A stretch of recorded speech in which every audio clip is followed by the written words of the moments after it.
ہمارا زندگی کا مقصد کیا ہے؟ کیا کبھی آپ نے سوچا ہے کہ ہمیں اللہ رب العالمین نے پیدا کیوں کیا ہے؟ کہ ہمیں اس لیے پیدا کیا ہے کہ ہم کھائے پیے دنیا میں عیش و عشرت کریں، جوان ہو بوڑھے ہو کے پھر مر جائیں؟ نہیں میرے بھائیوں، ہمیں اس لیے پیدا نہیں کیا گیا۔ ہمارے پیدا اس کا بھی کچھ مقصد ہے، ہمیں بھی کسی مقصد کے تحت پیدا کیا ہے۔ وہ مقصد کیا ہے؟ ہمیں اور آپ کو تلاش کرنے کی ضرورت ہے، قرآن کو کھنگالنے کی ضرورت ہے کہ ہمیں آخر اللہ نے پیدا کیا تو کیوں کیا ہے؟ میرے بھائیوں، ہمیں ہرگز اس لیے پیدا نہیں کیا کہ ہم کھائے پیے موج مستی کریں، ہم دنیا میں عیش و عشرت کریں، بلڈنگیں بنا لیں، اسی لیے ہم کو پیدا کیا گیا۔ نہیں میرے بھائیوں، اس لیے ہمیں پیدا نہیں کیا گیا، اور نہیں اس میں ہماری کامیابی ہے، بلکہ اگر ہماری کامیابی کس میں ہے تو اس میں ہے کیا کہ جہنم سے بچا لیا جائے اور جنت میں داخل کر دیا جائے۔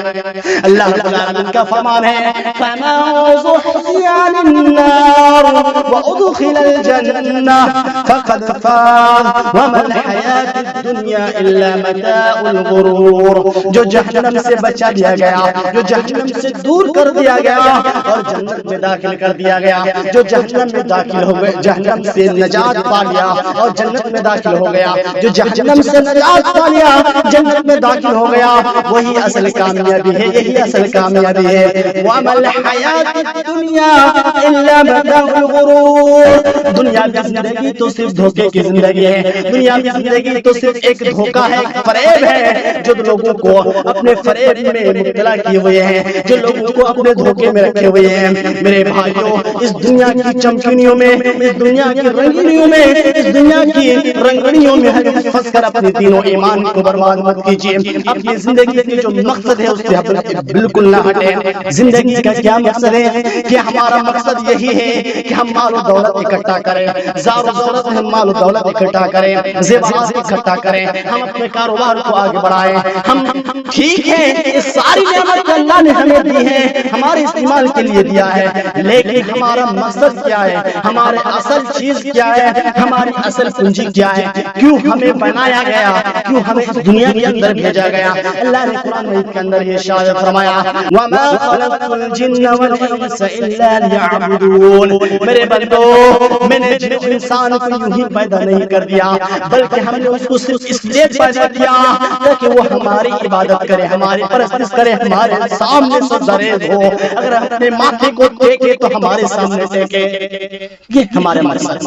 وَمَا خَلَقْتُ الْجِنَّ وَالْإِنسَ إِلَّا لِيَعْبُدُونِ۔ میں نے جن و انسان کو صرف اور صرف اپنی عبادت کے لیے پیدا کیا، یہ ہمارا مقصد۔ اس لیے نہیں پیدا کیا کہ صرف ہم مالوں کو اکٹھا کریں، صرف ہم اپنے کاروبار کو بڑھائیں، نماز کا کوئی فکر نہیں، روزے کا کوئی فکر نہیں، حج زکات ساری چیزوں کو بھلا دیں اور صرف ایک چیز کے پیچھے پڑ جائے، وہ ہے مال جمع کرنا۔ ہم یہ نہیں کہتے ہیں کہ مال نہیں جمع کر سکتے ہیں، ہم یہ نہیں کہتے ہیں کہ کاروبار نہیں کر سکتے ہیں، آپ کاروبار بھی کر سکتے ہیں، مال بھی جمع کر سکتے ہیں، سارے کام کر سکتے ہیں، لیکن ان ساری چیزوں ان ساری چیزوں کا جو اصل اور بنیادی چیز ہے، جو ساری چیزوں کا مجموعہ ہے، جو یہ ساری چیزیں جس نے دیا ہے، اس خالق کو بھی نہیں بھولنا چاہیے۔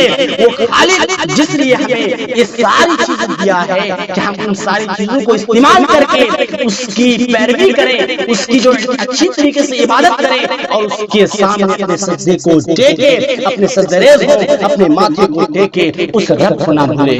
مال و دولت جمع کرنا یہ ٹھیک ہے، اگر آپ کو استطاعت دیا تو آپ استطاعت کے مطابق کریں، جمع کریں، لیکن اللہ کو نہ بھولیں، اللہ کو نہ بھولیں۔ آج ہم وہاں کی شکایت کرتے ہیں، ہم شکایت کرتے ہیں کہ آج ہمیں پریشان میں مبتلا کیوں نہیں ہوں گے؟ ہمیں تو یوں ہی چھوڑ دیا جائے گا نا، ہماری بھی تو آزمائش ہوگی نا۔ ہماری زندگی کو پیدا کیوں کیا گیا؟ تاکہ آزمائش میں ڈالیں، آزمائیں۔ کیا کہا؟ تبارک الذی بیدہ الملک وہو علی کل شیء قدیر الذی خلق الموت والحیاة لیبلوکم ایکم احسن عملا۔ بڑی بابرکت والی وہ ذات جس کے ہاتھ میں بادشاہت ہے، جس کے ہاتھ میں سارے جہان کے بادشاہت ہے،